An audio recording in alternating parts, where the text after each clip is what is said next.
It is now 7 o'clock and we have at least 5 of our committee members here, so that means we have a quorum. So I'll call the meeting to order. Steve Hardwick, I'm the chair of the CA Clintonville Area Commission Zoning and Variance Committee. If you are watching this via YouTube or I believe Facebook Live and you want to comment, you can. We do not read the comments on YouTube or Facebook Live while the meeting's going on. So you can email me at hardwick.zoning@gmail.com. That's hardwick.zoning@gmail.com. And at the appropriate time in the meeting, before when we do public comment on each of the variances, I will check my email just to see if anything has shown up there. So call to order. So I called the order. I do want to note just before we move on that this will be, I understand, Michael Young's last meeting. He's moving out of Clintonville. It'll be on the agenda of the commission what to do, what next steps to do. But thank you for all your service here, Michael. Thank you, Michael. Okay. Consider previous meetings minutes, right? They're linked to in the agenda. Does anyone have any corrections to them? Do I have a motion to approve? A motion to approve, second. Second. Okay. I'm going to go through the people I can tell are here. Andrew Miller. Yeah. Yes. Judy. Yes. Mike McLaughlin. Yes. Mike Young. Sharon Groves. And I make 7. Mainly going through everyone so that I could do a count of us.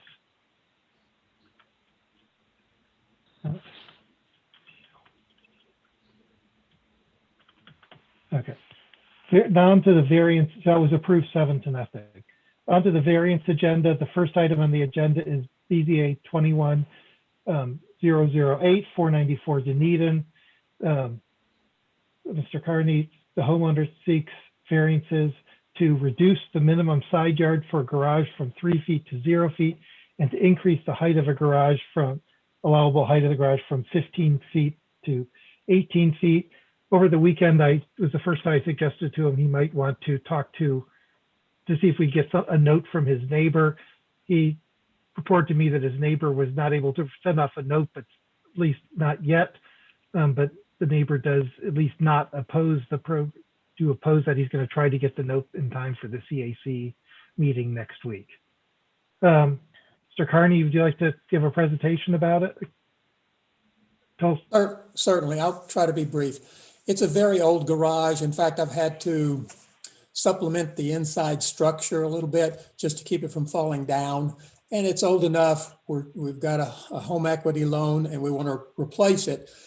I hired an arborist to come in and look at the structure and what we were planning to do to keep from damaging the oak tree that's in the backyard. He said it's the largest, I think, pin oak that he has ever seen. And he was just giddy about how healthy the tree was and actually wanted to climb around in it, but he didn't have his apparatus, I guess. But he said, if we can keep the footprint of the new garage as close to possible to the old one, then the tree has a better chance of surviving. So we're going to just demo the old garage and then pull up that concrete as best we can and have him come back and use a sprayer and try to discover where all the roots are going so that we can keep the new foundation from impinging on the roots as much as possible. What we're hoping not to do is actually push the garage over towards the tree, which is as you're looking at the house on the left, because he says anything we do in that direction is more likely to damage than if we just left the garage pretty much where it is. Now we're going to size it slightly differently, but hopefully push it back so the cars actually have a little more room, but we don't want to move it towards the tree. And that's what this is all about. Now, the second variance is just a matter of when we talked to the designer for the new garage, we said, try to match the pitch on the home itself so that there's some ambiance, I guess. And that's why we get the 18-foot instead of a 15-foot ceiling or roof. And really, that's all it is. We're just hoping to replace something. If you look at the concrete in the garage, there are places where it's actually maybe as much as 2 inches where the slab is cracked and then pushed itself up because of the roots of the tree. Now, we'll obviously have to do something about that, but keeping the footprint as close to possible where it is. We never even knew that it was on the property line, which is what it sounds like, because there's a fence. And I sent Mr. Hardwick a picture this afternoon that shows that the fence is 2.5 feet, I guess, towards the neighbor's yard. It's their fence. So we kind of thought we had that much room, his property line being closer to the fence, but apparently that's not the case. In any case, that's the whole story. Okay. I think this is Kelly. Kelly, I need to admit people. Oh, I need to admit people now. I'm sorry. I didn't realize I need to do that. I'm sorry. I'm sorry for the people who are waiting. And welcome to the people who are waiting. We just had the presentation for Mr. Carney. Did you say you were moving it forward a little bit? Well, actually, maybe use the wrong word. We're pushing it back towards the back fence to give us a little more room to pull the cars in, because that's a fairly small garage. We're also taking out that center pillar and having a single garage door instead of a 2 garage doors, just to give the cars a little more room so they don't bump up against those pillars and the side of the garage. So that's one of the things we're doing in terms of changing the makeup of the garage, just to give us a little more room, because backing in or pulling into that is a bit tight. Okay. And is it the same size footprint, or is it getting bigger a little bit? It's slightly bigger. What we want it to be is a little longer, so it'll be pushed towards the back fence just a little bit, so you can put a lawnmower in there. Okay. Okay, now, do we have, I believe this is Commissioner Minister's district. Do you have anything for the district report you want to give before we move on to committee questions? From me, I haven't received any comments, Stephen, from neighbors. So no opposition, no comments really at all. And it's been publicized several times. I'm on the street's email list, and they have the agenda for tonight's meeting. So I suppose if there's anyone who has anything to say, they should be here tonight, but I haven't heard anything, and I have no opposition to it. Thanks. thank you. Position. Any questions from the committee? Yes, Groves, Ms. Groves, Sharon Groves. Okay. You need to. Thanks. Hi. I'm just curious. So you talked to your neighbor, and do they have a good understanding of where their property line starts and where's yours? Do they understand that even though the fence is in their yard more, do they understand where the true property line is? Ms. Groves, we did not discuss that when I talked to my neighbor, I guess yesterday, day before, but I can't answer for sure whether he knows where the property line is or not. Okay. I think that's important. So just curious.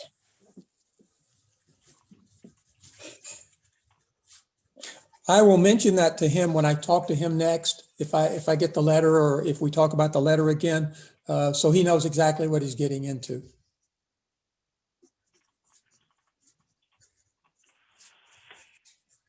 Any other questions from the committee? Okay, anyone member of the public wish to comment? I'm going to, as I said, check my email. unfortunate. And I apologize, I didn't get your CSO. Here's some. Oh. Nope, there are no comments on the no email comments. Do I have a motion? Motion, is that a motion to approve, Diane? Do you have a second? A second. Okay. All in favor? Any opposed? One opposed, any abstentions? So it's 8 in favor, 1 opposed. Does anyone want to put their reasons on this? I can. I would just feel more comfortable if I knew that the neighbor understood where everything is going to be and where their property line is. I would just feel more comfortable with that. I have no problem with new garages, but I just think that that's important. Okay. Are there any other comments I should put in the minutes for the commission? Okay, well then, this has been recommended approved to the full commission, which will be a week from tomorrow. I'm letting someone new in. A week from tomorrow, that if you go to the CAC's calendar, there will be on that day, there'll be a Zoom link on that calendar. If you'd like, we could also email that to you. Mr. Hardwick, that would be wonderful if you could send me that. And I'll try to talk to the neighbor because I think he was going to be gone for about 5 days. So it gives us a little time to get some things in order. And if he has an issue, at least he can express that to the committee. So if you folks don't have any more questions for me, I will adjourn and let you to your other business. Thank you very much. Thank you. Thanks for your time. Yes, sir. No one else is waiting. Now we're going to move on to the two Aldi variances, and there's one involving there's one application for zoning and one for graphics. We're going to hear the zoning one first. Since there are 8 of them, I'm not going to repeat them all from that are in the agenda, and I'll let the applicant give their presentation. I think is it Mr. White who wants to give the presentation? Yeah, it's Russ. Sorry. Okay. Good evening, and thanks for allowing us to come tonight. I'll be honest, it's a little more intimidating on the Zoom call than it is in person. So this is my first Zoom one of these meetings, but yeah. I've been with Aldi quite a while. I've been here representing Aldi in the Columbus market for about the last 15 years. I've always kind of had my eye on the North High Street corridor, looking at different things, and due to restrictions and just size of property, and honestly, it's a pretty established market. So when the opportunity came up for the Stroke Association building, we had some very productive calls and face-to-face meetings, and were able to go into contract for that property. Immediately upon that, we toured. My original intent was to utilize the existing building. I brought out my architect and we toured the building with my broker and architect and a few other people. We realized pretty quickly the existing structure, the height of the existing structure inside is not really conducive to a retail use. And even a larger issue would be our front doors. We would orient those toward the parking lot. And there's about a 3 to 4 foot grade change from the front of that to that rear corner of the building. And shopping carts don't jump 3 feet up in the air very well. And you can't really make that much ramp in the asphalt and still meet ADA requirements. So we learned during that visit that also the truck accessibility, getting our semi trucks into that to make our grocery deliveries typically about once a day, it did not work. And being able to maintain the appropriate amount of parking spaces. So we were able to determine that the existing building didn't work. After that, we had some great calls with BJ and Steven and the group up there. And we came up with the plan. We originally had it down in the southwest corner. We originally tried to put it there. But when we started looking at some of the historical documents, we realized there's a major easement going through there that we can pull up on the site plan in a few minutes that we can't change. It's a major utility easement that runs across the southern 20, 30 feet of that property. I might not be exact, but there's a major easement that we could not move down there, which pushed our building to the northern 2/3 of the property, 3/4, whatever it might be. And then with the layout and the need to get a truck in and out, obviously to deliver the goods, we came out with the orientation. And the first thing we did was we sent that to BJ and Steven and the commission. Had some early, I remember talking to BJ when she was driving her CRV around, driving her car around town, and talked through some of the issues and requests that they had regarding landscaping, walkability, providing a walkway to the public sidewalk, design of the sidewalk, inclusion of a bike rack, things of that nature. So we were able to modify our plan and address the majority of those. I know since then, I'm not going to speak for BJ, but I did watch a Zoom meeting that she held, I'm guessing a month ago or 6 weeks ago, that had a lot of the local residents. The vast majority of the comments, and I watched it like the next day, the vast majority of the comments were very positive. I talked to BJ, I think a day or two later, and expressed I thanked her for putting on that and for sharing that Zoom link. Since then, we've also sent in our initial development plans to the city of Columbus. We got their initial feedback. A few of the comments that we've gotten back included, they requested that we didn't apply for 2 full curb cuts. So we are currently applying for the 1 full curb cut toward the southeastern corner of the property. And then we've agreed to modify the northern curb cut to be a right out only. That would just give our truck a way to leave. And we feel very strongly that we need to keep that, because without that, our truck would have to traverse back through our parking lot, creating a potential safety hazard with incoming traffic if Ken's bringing it up. So it'll be on your screen. So if you look there in the northeast corner, which is kind of right there where Ken's circling, we've changed that to a right out only. And that would be, obviously customers could leave that way, but the main need for that is to get the truck out. If we don't have that, a truck would have to leave the dock. And Ken, if you can a truck would have to leave the dock and then turn right to go south, and then turn back to his left to get to High Street. And if the truck was stacked up in 2 or 3 cars trying to leave, there's potential that his trailer could still be hooked back toward the north. And then people trying to pull in could be blocked. So we just didn't want somebody to try to be pulling in and then get stacked up in a line and then not be able to get in and then be in the way of traffic. So that's why we're requesting to maintain that right out. And we're currently doing a traffic study and working with the city of Columbus to get that approved.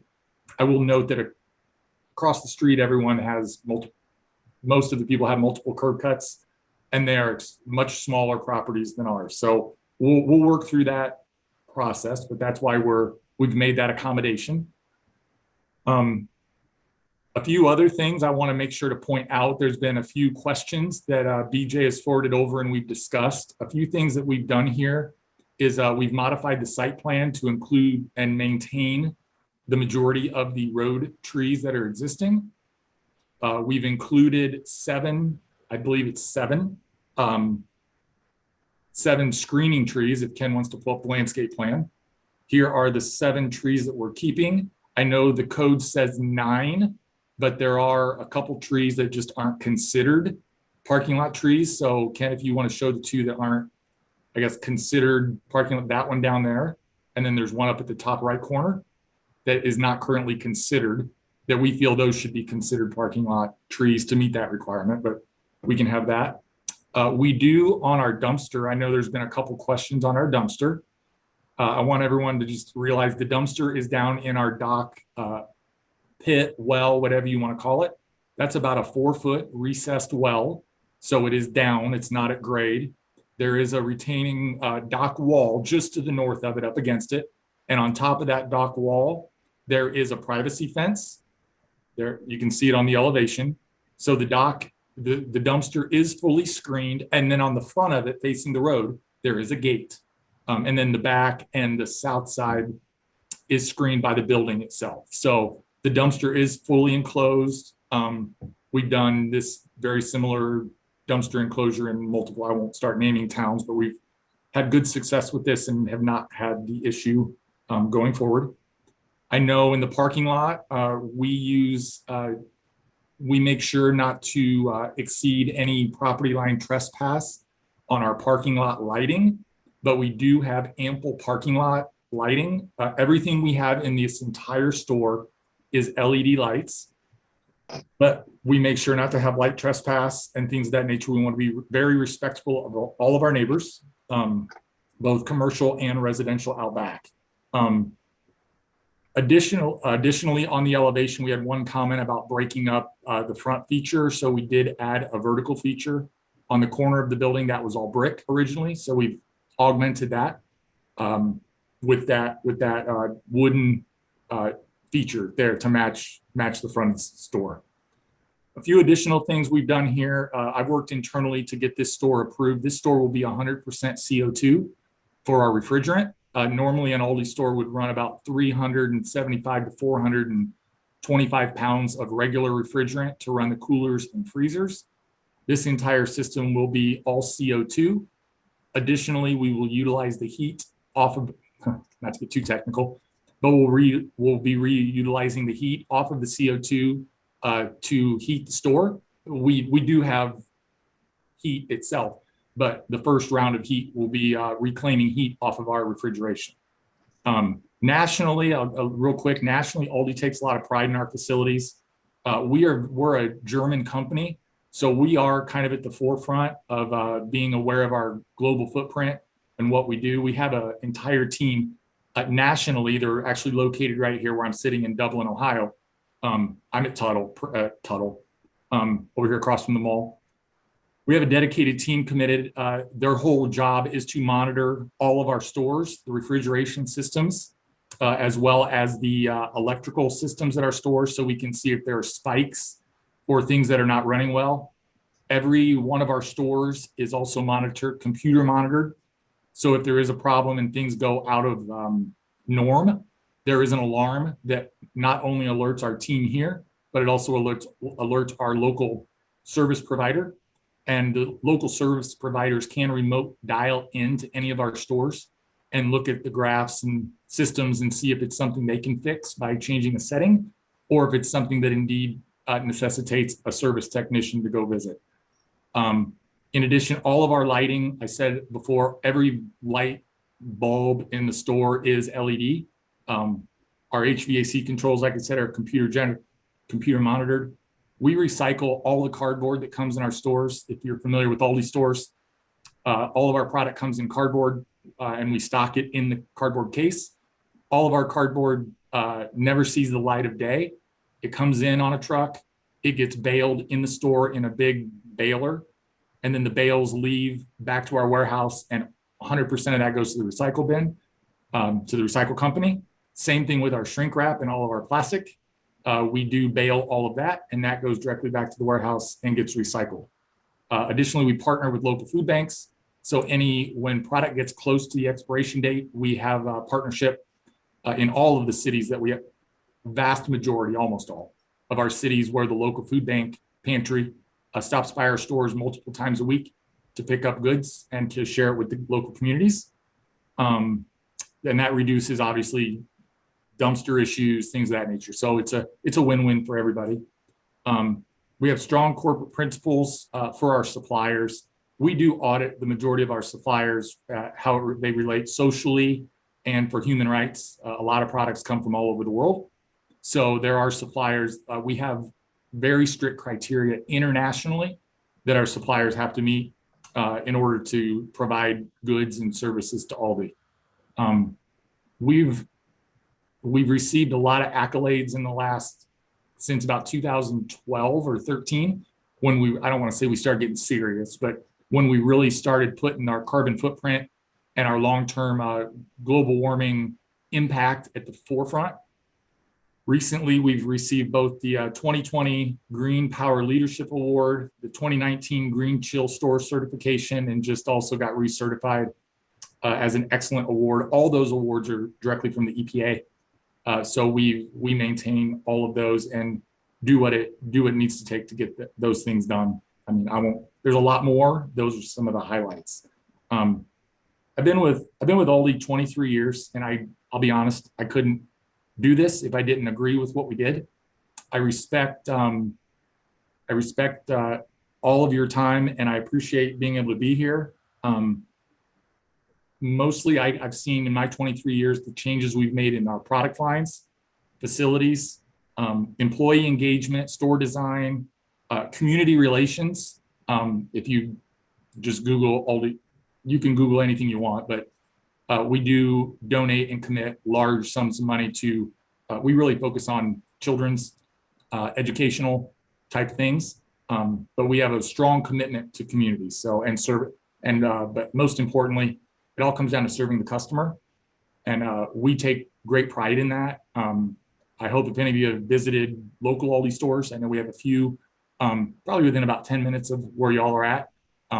We take great pride in that. So that's kind of my presentation. I'd be happy to answer any questions. I've got an architect and an engineer on the call if there's something more technical. And they'll correct me if I'm wrong, please do. But I'm happy to answer questions or address any concerns or talk about any of these specific variances.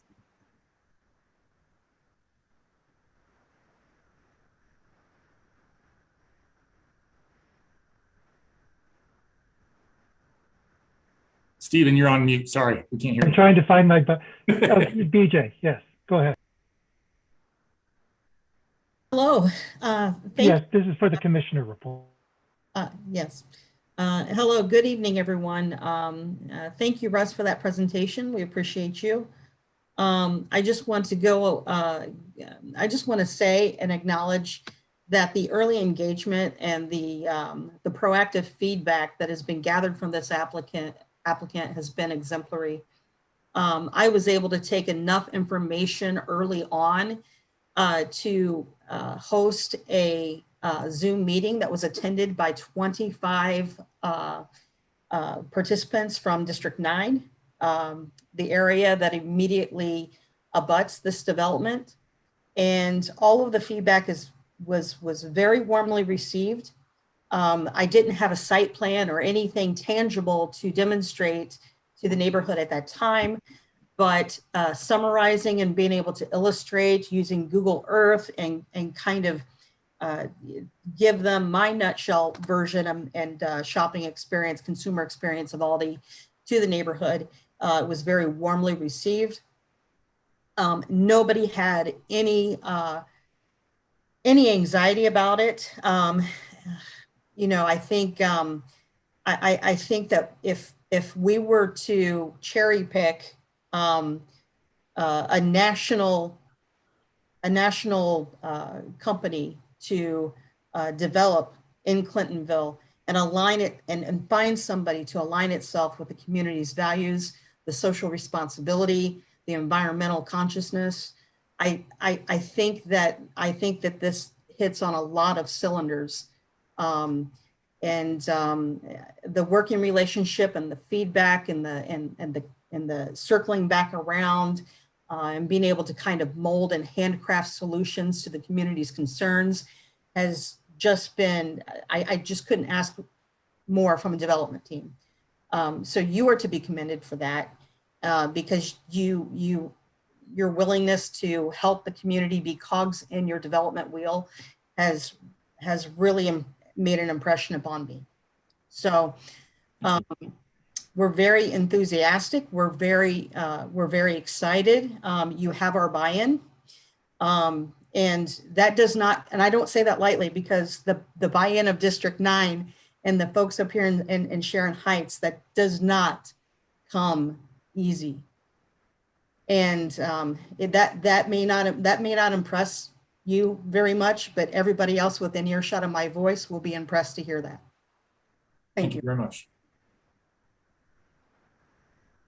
Thank you. Do we have questions from the committee?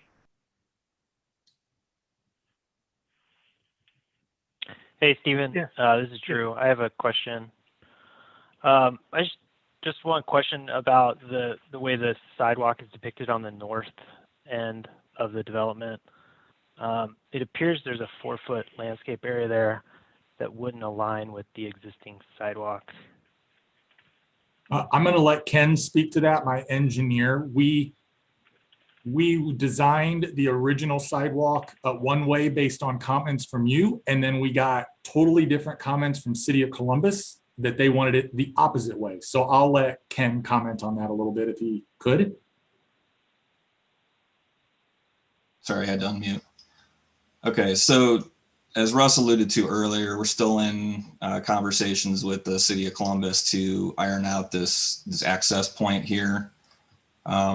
As I have it shown now on the plan, this 4-foot section here is a 4-foot wide, 6-inch curbed median with reboundable posts in the island so that it's visibly noticeable to peak traffic on High Street so they know not to pull in there. And then this 7-foot area to the west of that median is the sidewalk area. And then once we get the actual alignment of the driveway ironed out with Columbus, we would adjust the existing sidewalk here to tie in so that it was joined and it was easily walkable to maintain ADA accessibility. Oh, okay. I got you. That's what I was concerned about. I guess the other question, and did you say that right turn only would be for your delivery trucks only? We prefer it to be for everybody, for trucks and vehicles, customers. The main purpose the main reason we have to have it is to get our truck out, but customers could leave that way as well, but they could only go right. They could only go right. I got you. Okay, thank you. Other questions Chair from Harp, the committee? Yes. I just want to remind you that there is a public attendee question in the chat. Okay. Yeah. I had a question. Oh, go ahead. I'll make sure you do the public attendee when we get through the committee question. Who just asked to be recognized? Kelly, go ahead. Okay. Regarding the landscape plan, it looks like all the new trees will all be linden trees. Is that correct? Yes, Corinthian little leaf linden. Is there, that's a non-native tree? Is there any chance that could be changed and like a couple different natives put in their place? Yeah, we can talk to our landscape architect to look at an alternate to fulfill that requirement. Definitely. We were looking for something with a narrower canopy because we were limited on space where we could place them. So we will make that. We'll make some changes there. I guess I had a question about the sidewalk. Is that what the city wants and what we suggested is, am I right that we suggested moving the sidewalk so that it wasn't right against the street and the city told you move it back? They told us to move it back and to make it wider. Okay. Yeah. I think we've had this discussion with them at another place up in District 9. I'm trying to remember. I think it was maybe the Taco John's. I'm not sure. And they ended up moving it back. But so we had a couple issues. The city wants it along the curb line to keep aligned with the sidewalk on the adjacent properties to the north and to the south. But then also we're fearful that we're trying to save the large trees that are in the street. And if we move the sidewalk closer to the trees, excavating for that sidewalk might damage the root system of those trees as well. Very similar to the garage conversation from 20 half hour ago. oh, we like our trees. Any other committee questions? I do. Okay, go ahead, Diane. I agree with the trying to, and grasses too, your landscaping to try to keep native grasses, native trees as much as possible. They'll do better in the long run anyway. It'll be worth your while. You were talking about donations to the food banks and local, are they already identified, or is it, nearest ones to you, or how do you do that? Our operations department handles that. We have a relationship. I don't know who it is in Columbus. I do know that all of our stores do get it picked up. I can't tell you the name of that organization. I just don't know that, but I know we do it at all of our stores. Because it would be nice to keep that kind of local too. I mean, CRC has a food bank. I think Worthington actually has a food bank not too far from where you are. So I was wondering if that's coordinated by location, by Aldi location, or not really. Aldi location, if it was in a small town, it would definitely go to that smaller food bank. As far as being in Columbus, I wish I knew who it was. I'm sorry. I'm not sure who picks up in Columbus at each specific store. I just don't know that. It's probably Mid-Ohio, I would think. That rings a bell, and that's going to be my guess. Yeah, okay. But I don't know that 100%. Great, thank you. Yeah, sorry. No, it's okay. Any other committee questions? I do, Steve, if I may. Go ahead, Mike. And maybe I'll get to you. So I obviously hear quite a few of these variances deal with the setback from High Street. And I guess one of my concerns that I'm having here is that what we've been trying to do with the UCO is to pull the buildings forward closer to High Street and avoid having massive amounts of parking visible from the street. And this plan clearly deviates largely from that. And I kind of like to address some of the issues as to why it's necessary to pull the building away from High Street. Yep.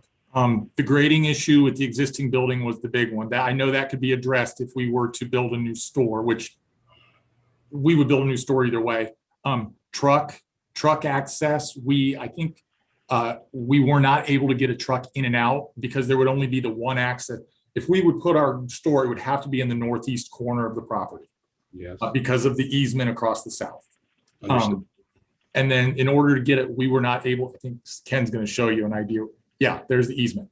And then we were not able to get our truck in and out of the dumpster, the dock receiving area and maintain sufficient parking for the store. Those were big hurdles. And after talking with BJ and Steven in the commission, we did actually make an attempt to see if there was a possibility of getting access across the rear of CVS to our south. There were about a half dozen hurdles with that. CVS rents, there's another property owner, and there's some major utility lines that run right across where Ken's arrow is now. And there's a hump there where those utilities are located. So that was honestly our first or second attempt to put the building exactly where we're talking about. We were not able to achieve that and have the truck gain access and maintain parking. Once we get down to the 75 parking, doing this for so long, once you start getting down in parking, it makes the experience very, I don't want to use the word poor. It hinders the customer's ability to find a parking space. We kind of found this to be our preferred perfect store has about 95 parking spaces. We've made some accommodations here. I've gotten special approval to have a few less parking spaces here because it lays out. But I hope I'm not just rambling. I hope I answered your question. Thank you. Sorry. Yeah, but we did. Yeah, that was our first attempt was, our very first attempt was to reuse the existing building. And then our second attempt was to move it exactly where we're talking. And when we figured out that wasn't possible, this was the third attempt, and we got it to work after we figured out the easement and the lack of access to the south. And Steve, may I ask one more question? Yeah, go ahead. Thank you. Obviously, from what I'm hearing from BJ and Stephen is that there was a lot of input from the community on this over the process here. Can you maybe highlight some of the community concerns that this design here addresses for me please? BJ, do you want me to address the couple that I've been made aware of, or do you want to address those? I have only received 2 concerns. One is from a resident who resides on Glen Echo Circle in District 1.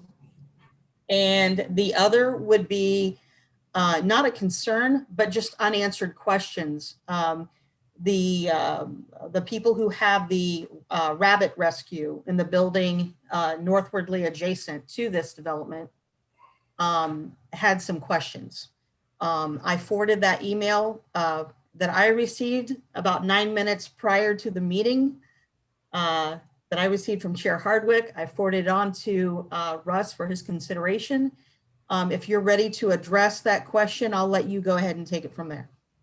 Yes, some of the one, if I missed one, please remind me, BJ. The ones I recall was visibility of the dumpster. That's why I kind of spoke earlier about that being in the recessed truck well with a privacy fence on the north side and the screen facing High Street. And then obviously the building blocking the other 2. The other question was about site safety. I can tell you we have sufficient lighting without having the light trespass. So there will be more activity there than there is now, but we definitely will have more aggressive lighting or more appropriate lighting than what is there now. And I just want to make sure I don't miss one. The dumpster, yeah, and then we do have the perimeter landscaping and as much landscaping as we can squeeze in just to try to mitigate any I know we've been very proactive with that to the residents to the west, but also with full screening of the shrub rows to the north that would screen headlights, help to absorb as much noise as possible that's created in a grocery store parking lot. So yeah, I think that's the concern. If I missed any, BJ, holler. You said there's shrubbery screening and what else? I'm sorry? What the screening is made of shrubbery and what else? It's on the landscape plan there. Okay. Looks like a row of shrubs. There's a big tree just to the left of where Ken's arrow is. There's a couple big trees to the right. So screening and then of course along the building, there's the fence I mentioned and everything, all the activity is down, recessed down 4 feet. As well as, I know it's a lot of scrub trees, but there's also some landscaping already there on the cemetery. I believe some of it's on the cemetery side of the property line. So that's there also. I don't want to count on that for anything, but there is some pre-existing there that isn't ours. And I haven't forgotten about Commissioner Weatherholt. On the elevation picture, you don't have to go back to it. It talked about the rear elevation. Was that the west elevation? The rear elevation would be the west, and that Okay. is all a brick material. It's not. It's our whole store is brick. It's not. Okay. It just is. It's a lot of wall, and I heard you say something about some vegetation back there, but there's a whole neighborhood back there. Yeah. Yes, and there's also probably some activity having to do with graffiti. So I'm just wondering if there's a way that you can break that up or make it a little more, I don't know, picturesque or something and less graffiti oriented. Russ, I can't promise to defend graffiti. No, I know, but I mean, if we have pictures or a vine or I don't know, but Russ, I would think Columbus would have brought it up with you. Yeah, they have requirements for any frontage walls.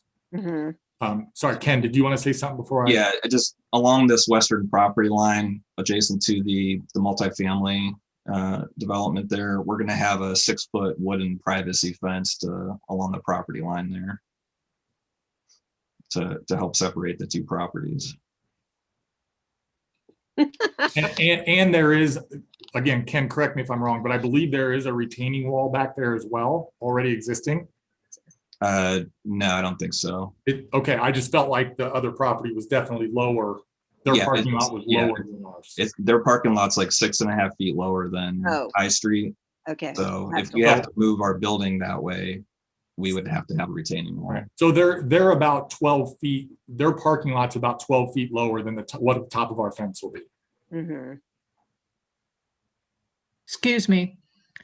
That feature that you used on the front elevation to sort of break that up, is it possible to include that a couple places on the rear elevation? Sure. We can add that to the rear corners. We could do that. Yeah. That would help break it. I think that's absolutely. A good idea. Yeah. I think that'll help break it up. Right. I can see my architect taking notes right now. And Go get it, I just Jason. want to make sure. I want to make sure I got you said the parking lot at the Broad Meadows is 12 feet below the top of your fence. Well, don't quote me on that exact number, but I do know their parking lot is lower than our grass area back there. And then our fence is about 6 foot high. So it's, okay. That's probably about right. So that's why I asked. I wanted to make sure. Yeah. We get that. May I ask one more question, Steve? Sure.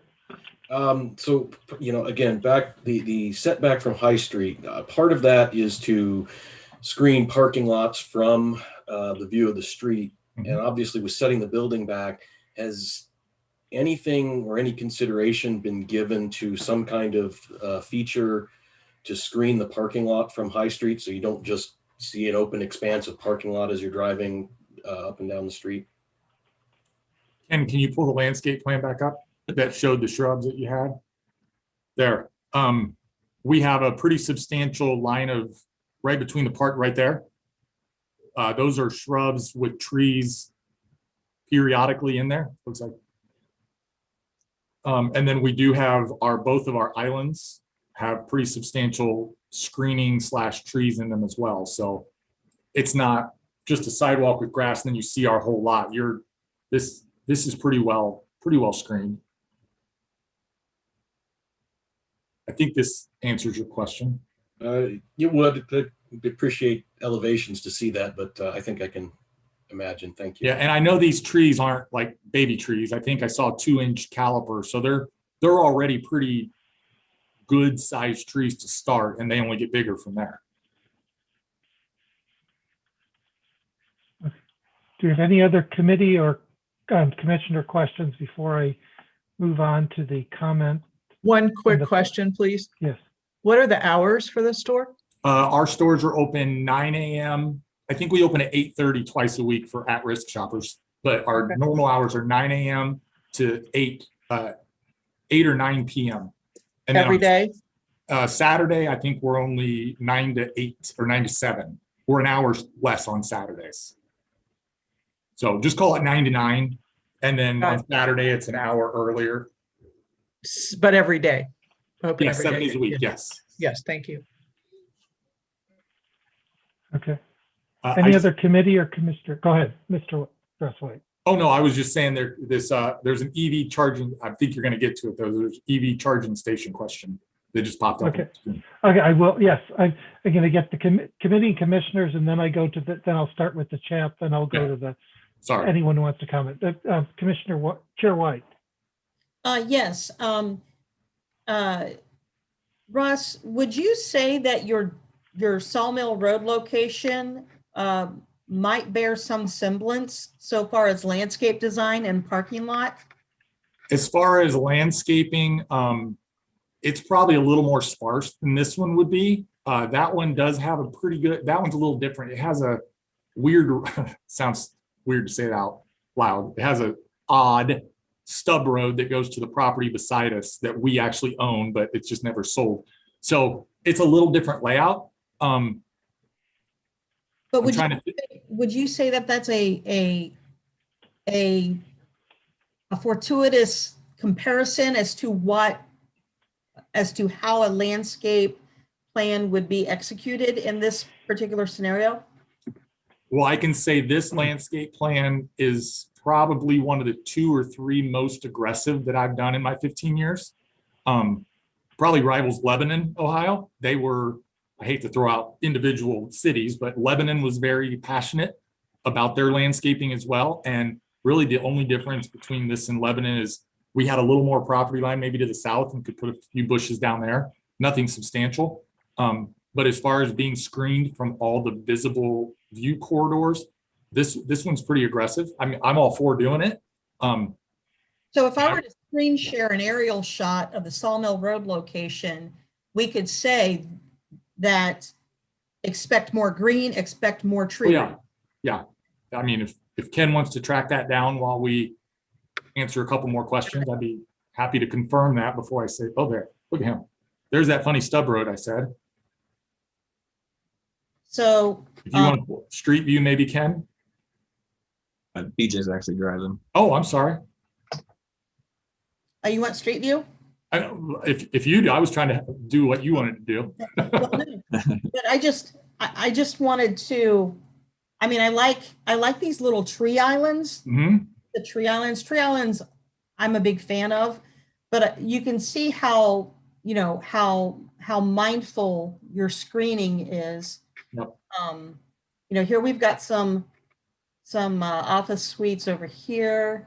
And that north property line, that's a little sparse because we just planted those, because you can see where I just added on. I put that parking lot in about 2 years ago because it was too small and we were having numerous complaints. And fortunately, we owned that extra parcel up there already. So I was able to get that added because we didn't have enough parking, and that leads to not happy customers. Yeah, I can see the new asphalt. Yep. Okay. All right. We do have. I do have. Yeah, I'm sorry. Go ahead. Oh, thanks. I was just gonna say I do have one more comment about the landscape screening. I guess on the south side. Then I do know that when you pull into that CVS, it dips down. Do you guys have room to add additional screening on the south side? Because I do know if you're traveling in the CVS parking lot, the cars parked in the Aldi lot facing that way, the headlights are going to be pretty much right at eye level. One of the comments that we received very early from initial talks was they wanted that to be open, kind of have a synergy between us and CVS. I think there's currently a fence there, which is dilapidated and no good. But we were asked to have that fence removed and just leave it to create some synergy between the two retail users. Okay.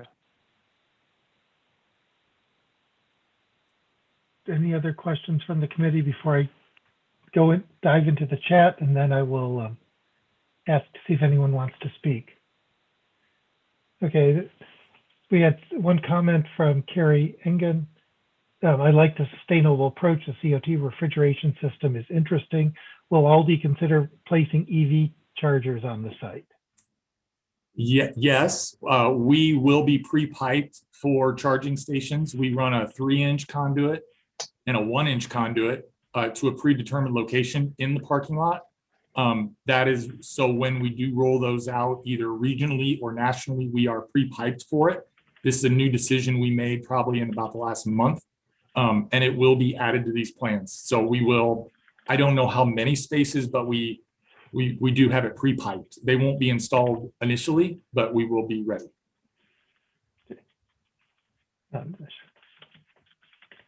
Okay, the next question, the reason I asked about EV chargers because there are only 2 EV charging stations in all of Clintonville, according to PlugShare, and a grocery store seems like a perfect candidate for a charging station.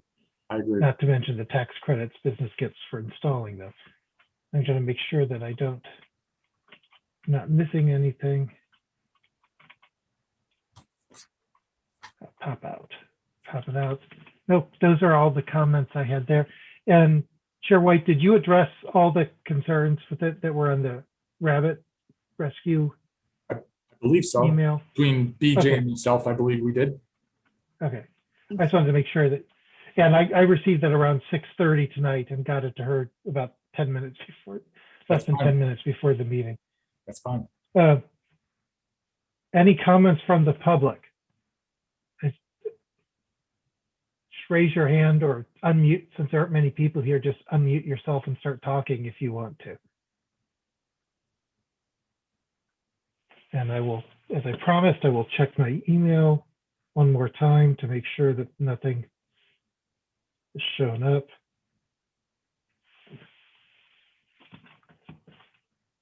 And it's still checking for email.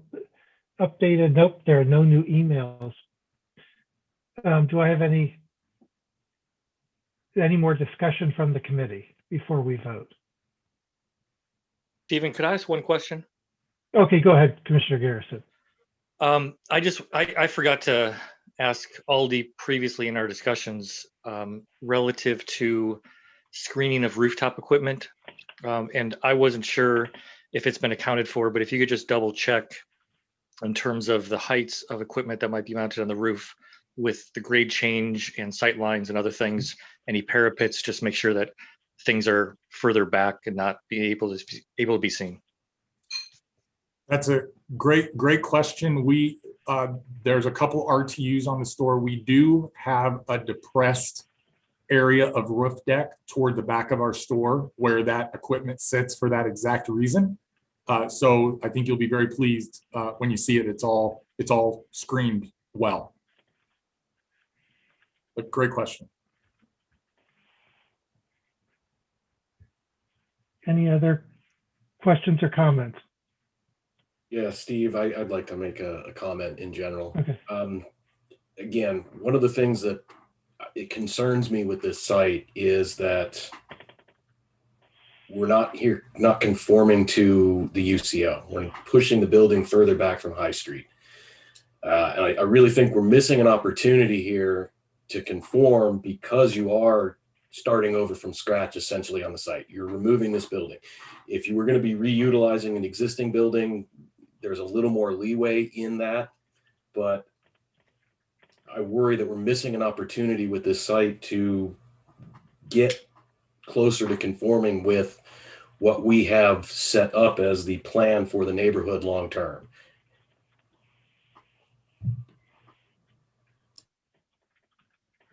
And I understand your comments about access via truck.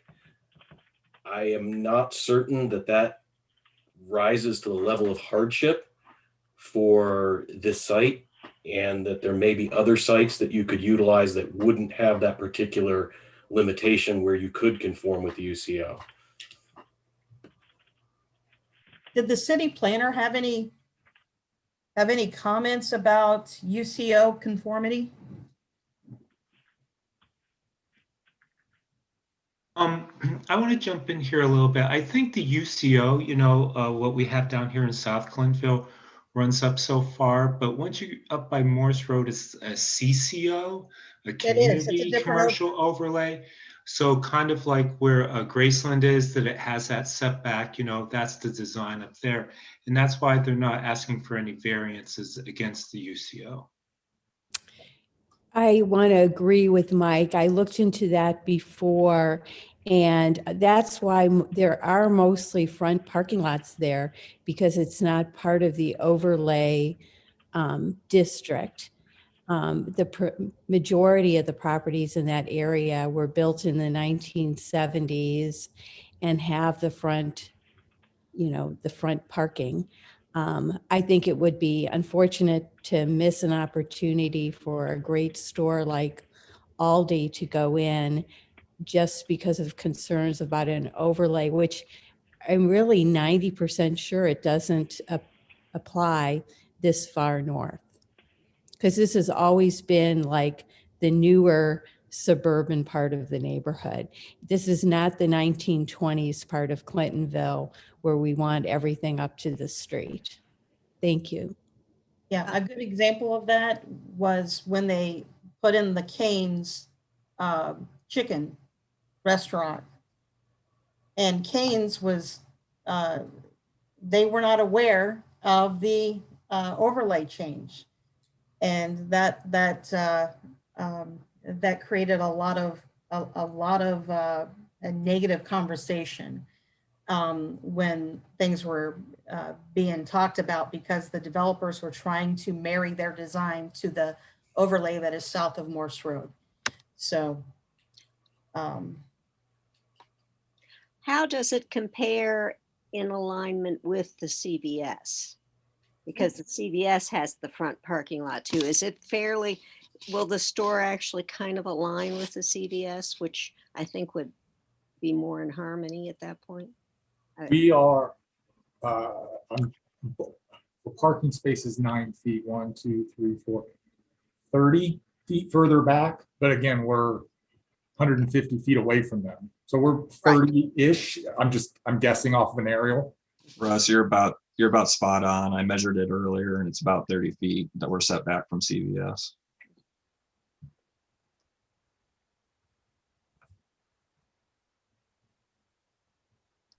Okay, any other, is that, Diane, are you leaning forward to ask a Yeah, question? can we clarify that this is a CCO district and not a UCO district? I think that would probably be helpful if we, knew Yes. what we were talking about. Yeah, it's the CCO. This is CCO. North High Street CCO. Okay, thank you. Yeah, and someone said there's no variances against UCO, so that. Any other questions or comments? Okay.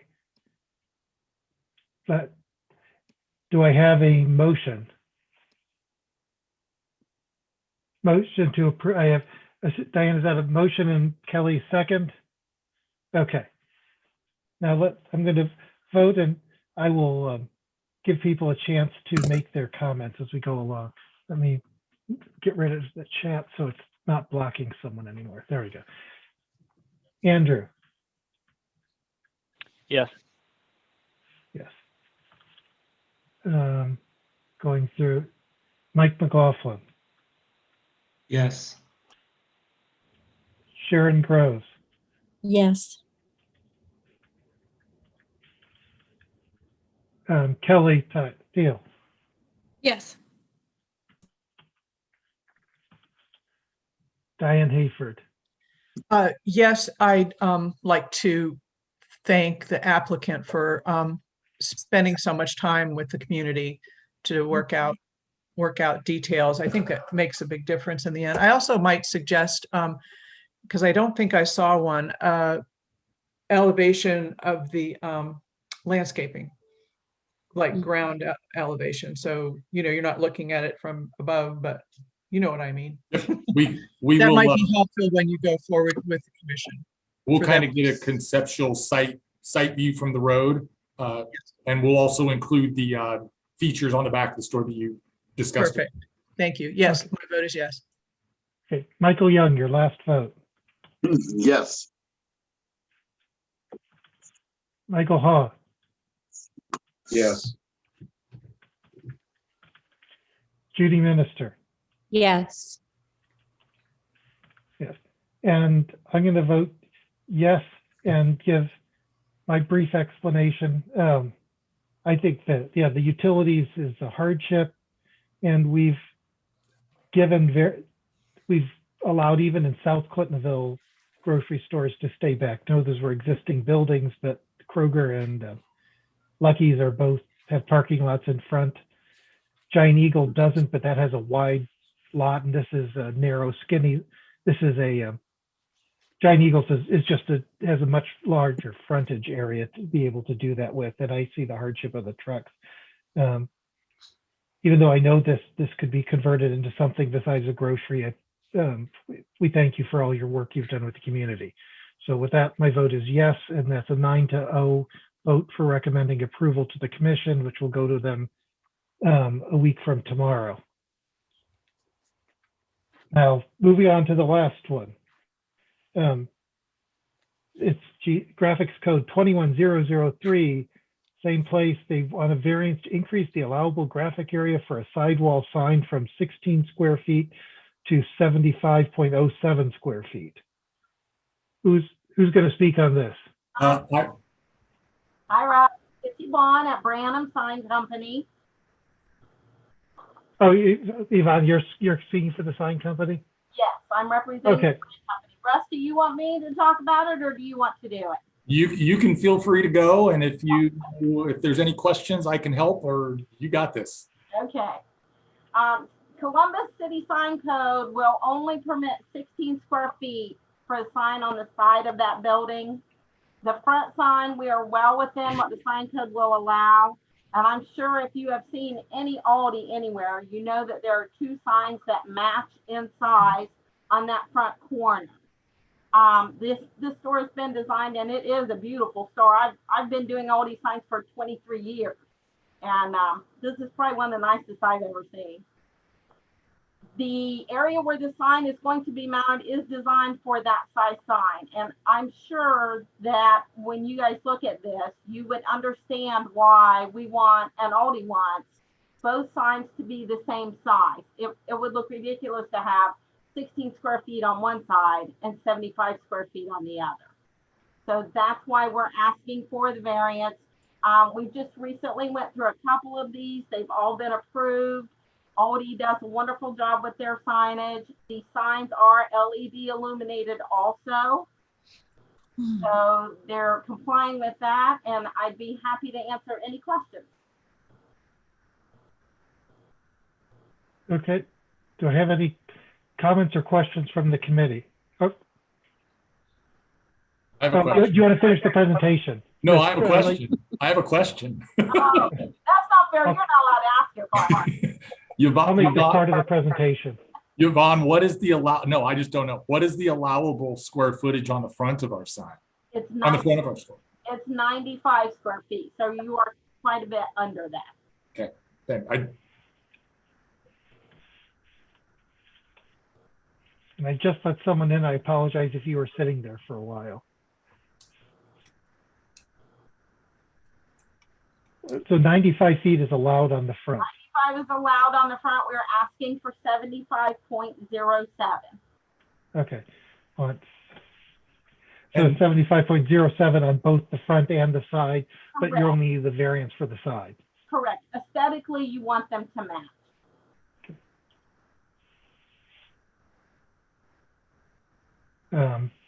Do we have any more questions from the committee? I'm going to check my email. I had a question. Go ahead.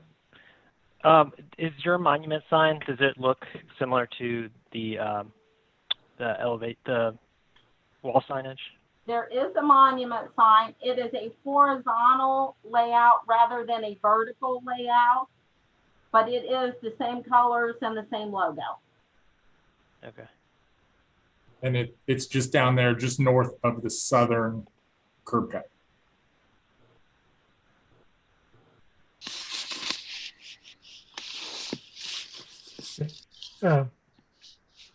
Any other questions from the committee or the public? Oh, I see the one member of the public just got their audio working, and if they want to jump in, they can jump in with a question. Okay, absolutely. I just checked. Oh, I did get an email back from the board of directors of the Rabbit Rescue, and they're watching the meeting and they would like to address their concerns. They do want to pursue some further possibilities. I'll try to. I think maybe best if we can get them to communicate directly with the applicant, and with Chair White, because at this point, after this meeting is done, it's on to the commission. And is that appropriate, Chair White, to have them connect with you and with the applicant? Yes, absolutely. So my neighbors at the Rabbit Rescue, you can email me at bjy.cac.district9@gmail.com, and I will be very responsive in a very timely and appropriate manner. And I'm just going to forward the email that they sent to me on to you, so that you have that in yours. It's for your records. And I know the Bun, their Bun Fest is actually a very major event for Central Ohio. So they do a lot of good work for the community. And I can tell you that people there take their rabbits very seriously. Do you have, so if I don't have any other comments, do we have a motion? Kelly, a motion to approve, Diane as the second. I'm going to do a show of hands this time. All in favor, raise your hand. Do I see it? Diane, do you have your hand raised? No. Okay. All opposed? Raise your, Diane. And any abstentions? Okay, Michael, did I catch your vote? Did you vote yes?